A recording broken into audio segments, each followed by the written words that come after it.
অধাতু পদার্থ এবং তাদের যৌগ। Non metal and their compound বহুরূপিতা। প্রকৃতিতে একই মৌলের বিভিন্ন ভৌত রূপে অবস্থান প্রবণতাকে বহুরূপিতা বলে।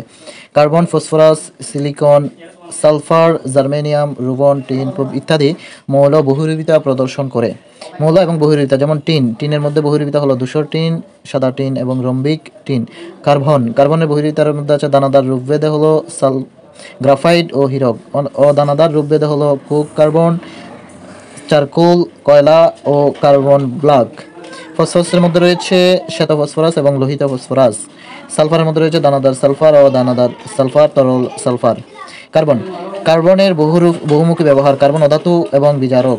গ্রাফাইট ও হীরক কার্বনের দুটি ভিন্ন রূপ ভেদ। হীরক প্রকৃতিতে প্রাপ্ত সবচেয়ে কঠিন পদার্থ হীরক। হীরক কাঁচ ও পাথর কাটতে ব্যবহৃত হয়। হীরক বিদ্যুৎ অপরিবাহী, কারণ এতে কোনো মুক্ত ইলেকট্রন থাকে না। রঞ্জন রশ্মি হীরকের মধ্য দিয়ে যেতে পারে।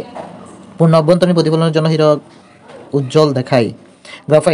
গ্রাফাইট মুক্ত ইলেকট্রন থাকে, তাই গ্রাফাইট অধাতু হলেও তাপ এবং বিদ্যুৎ পরিবহনে সক্ষম।